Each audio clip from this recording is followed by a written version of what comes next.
Hello, this is my chemistry final for 2020. I will be making bath bombs and showing you what happens in them.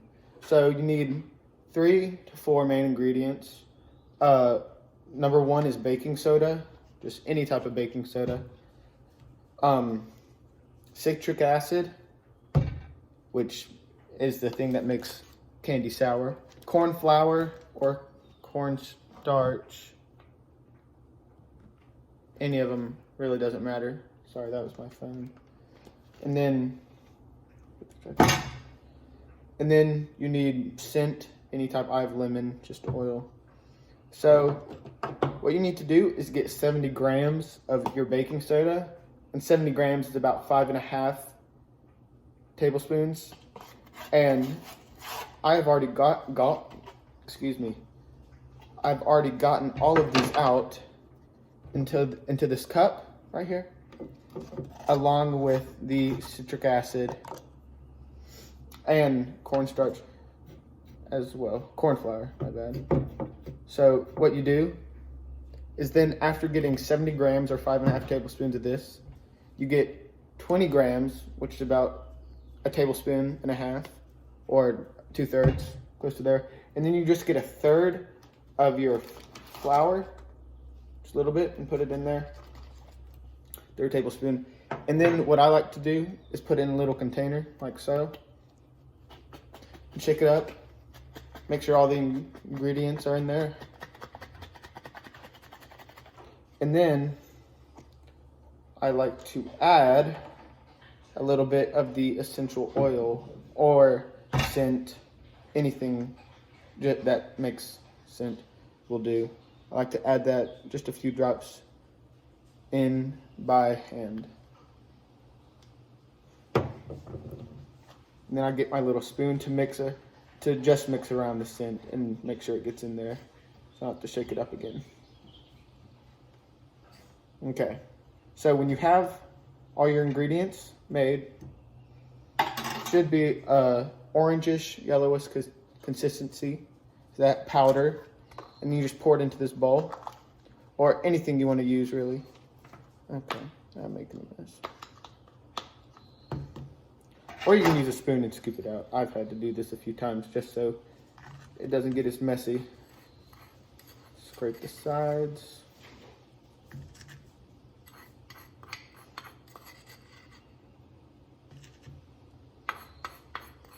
I'm sure everything gets in there. Okay, now that you have all of them in your little container, what I do is I press it down, make sure everything gets nice and secure, to where when you take it out, it keeps its shape and form and doesn't mess up.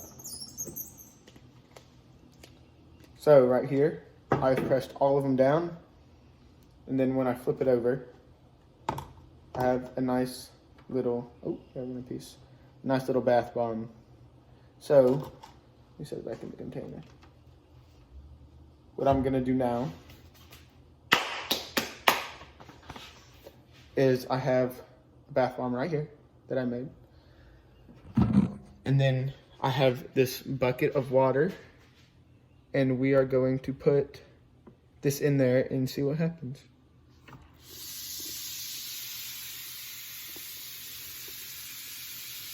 And it starts creating all these bubbles. It smells really good. It's fun to play with, feels cool.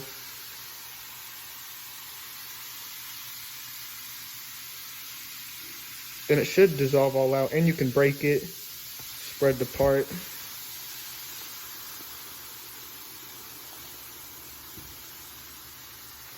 Just a lot of bubbles, a lot of fun, and it smells good. So, you may be asking, how are those bubbles made? Well, this is a combustion reaction right here. It is a combustion reaction, and what happens is, excuse me. What happens is the sodium bicarbonate, or baking soda, reacts with the citric acid to make carbon dioxide when it mixes with the water, and it produces salt, the sodium citrate, which is a salt, water, which is a liquid, and then carbon dioxide, which is a gas. And that's what makes the bubbles. The carbon dioxide is the after product of the sodium bicarbonate and citric acid reacting with each other to form bubbles in the reactants part. Now these are all ionic bonds, or excuse me, no, the baking soda is an ionic bond, and the covalent bond is a citric acid.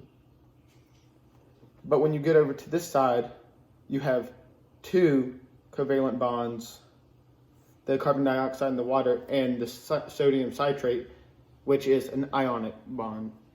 So it almost falls in the same realm.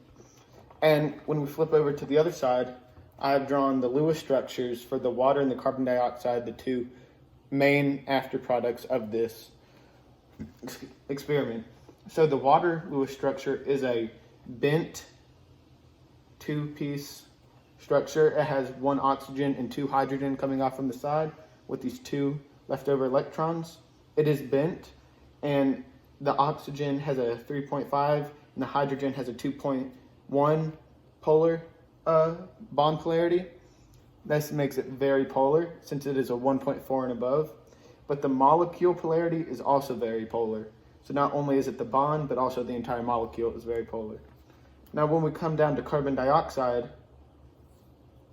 these do have the positive ions with them. It is linear because there are no leftover pairs of lone electrons on here.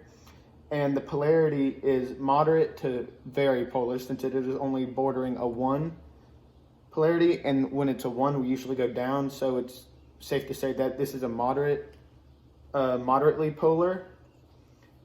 And the molecular polarity is actually nonpolar though, because there are no more unshared pairs of electrons left. And that is my reaction board. And if we come back over here, you can still see the bubbles fizzling and hear them fizzling around.